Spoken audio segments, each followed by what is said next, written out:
Assalamualaikum warahmatullahi wabarakatuh. Kembali lagi materi mata kuliah riset operasi. Kali ini kita akan mengkaji mengenai metode linear programming.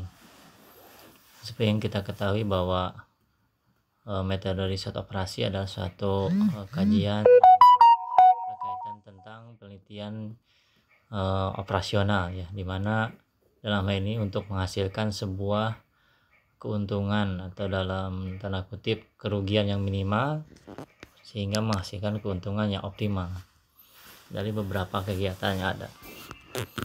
Dari ini kita melihat bahwa linear programming salah satu metode yang digunakan riset operasi dengan tujuan untuk mencapai tujuan perusahaan atau visi perusahaan dengan keterbatasan sumber daya. Adapun definisi dari linear programming adalah suatu teknik mengambil keputusan dalam permasalahan yang berhubungan dengan alokasi sumber daya secara optimal. Jadi kata kunci dari dalam hal ini adalah bagaimana mengalokasikan sumber daya manusia khususnya untuk melaksanakan sebuah kegiatan dalam artian project untuk menghasilkan keuntungan yang optimal. Linear programming adalah suatu model yang dapat digunakan untuk memecahkan masalah, mengalokasikan sumber-sumber yang terbatas, sehingga masalah tersebut dapat dihasilkan secara optimal dengan keterbatasan sumber daya yang ada. Adapun model dari beberapa linear programming diantaranya adalah menggunakan pendekatan grafik, yang keduanya ada simplex, interpretasi hasil, analisis sensitivitas, penyimpanan dari baku, dualitas, dan aplikasi paket komputer. Di sini ada beberapa contoh dari penerapan linear programming. Pertama adalah misalnya perbankan, portofolio investasi, periklanan, manufacturing, pengaturan komposisi bahan makanan, distribusi dan pengangkutan, serta penugasan karyawan. Kita ambil salah satu contoh, misalnya perbankan. Dalam hal ini kita misalnya perbankan ini misalnya bekerjasama dengan sebuah developer perumahan untuk membuat sistem sistem paket untuk bagaimana konsumen bisa mengambil tipe-tipe rumah yang sudah disiapkan oleh developer, yang subsidi dan non subsidi, dari jangka waktu tertentu dengan cicilan tertentu yang sudah dihitung tentunya, dengan segala konsekuensi dan keuntungan dan kerugian yang ada. Nah, kita lanjutkan ke bagaimana cara menghitungnya. Di sini ini kita lewati saja. Jadi kasus tadi diterjemahkan menggunakan sebuah tabel. Kita langsung ke dalam kasusnya supaya lebih menguasai dan lebih memahami.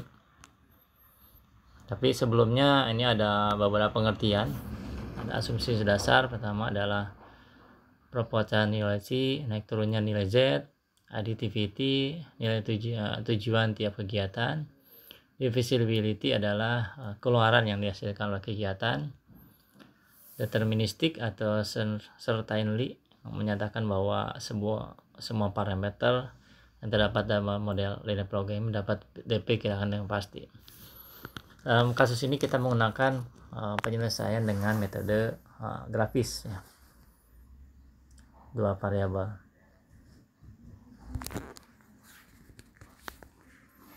Ini ada kita contohnya. Sebuah perusahaan mebel. Suatu perusahaan menghasilkan 2 produk meja dan 2 kursi meja dan kursi. Jadi perusahaan ini mendapat project untuk menghasilkan 2 produk meja dan kursi yang diproses melalui 2 bagian, yaitu merakit dan pemolesan. Kalau perakitan ini memotong, mengukur dan sebagainya.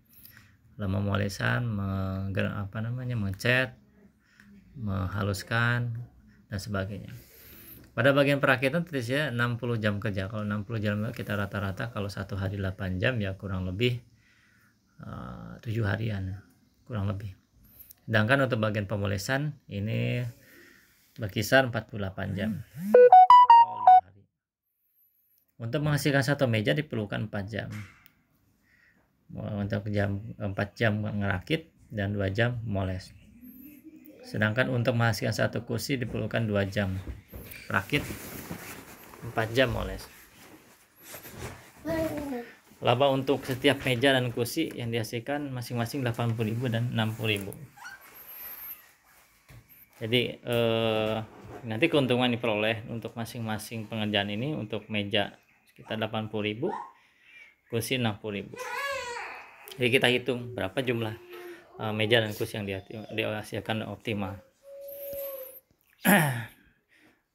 Pertanyaan tadi kita sederhanakan menggunakan sebuah tabel. Tadi kita buat tabelnya dulu. Ada proses, ada waktu yang dibutuhkan, ada total jam kerja. Tadi ada 2 pengerjaan, ada perakitan dan pemolesan. Yang dikerjakan adalah meja dan kursi. Laba untuk masing-masing 80 dan 60. Kita masukkan dulu soal cerita tadi dalam sebuah tabel ini. Lalu setelah sudah dibuatkan tabel, dibuatkanlah persamaan rumusnya, di mana laba sama dengan 8M plus 6K. Dengan 4M plus 2K lebih kecil sama dengan 60 kan. 2M plus 4K lebih kecil 48. Kenapa ini harus lebih kecil? Supaya tidak rugi ya. Tidak rugi dalam hal waktu, tidak rugi dalam hal biaya. Nah, kita langsung ke dalam grafiknya. Nah, ini menggunakan penyelesaian grafik. Nah, ini dalam grafik ini kita lihat sini. Kita lihat kartesiusnya.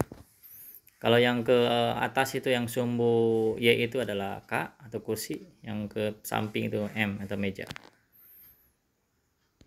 Ya, jadi kita lihat persamaan tadi, 4M plus 2K lebih kecil sama dengan 60.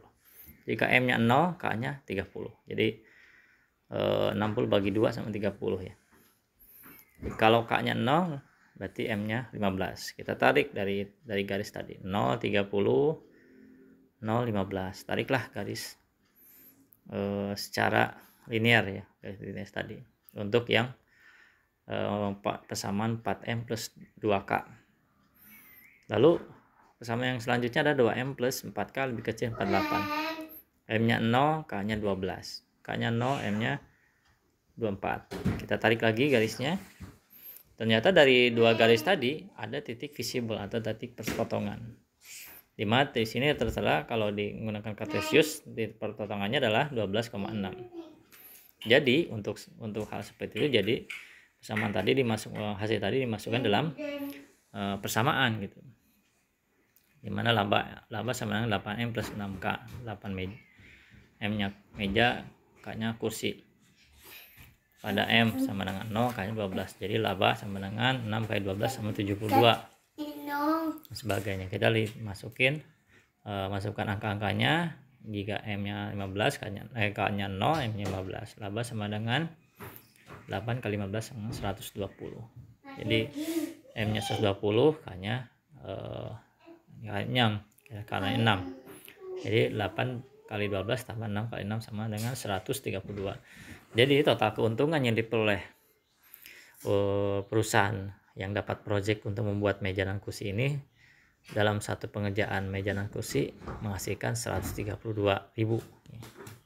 Itu contoh linear programming dalam kasus untuk pembuatan meja dan kursi. Mungkin itu saja, kurang lebihnya mohon maaf. Selamat berlatih, selamat belajar. Wassalamualaikum warahmatullahi wabarakatuh.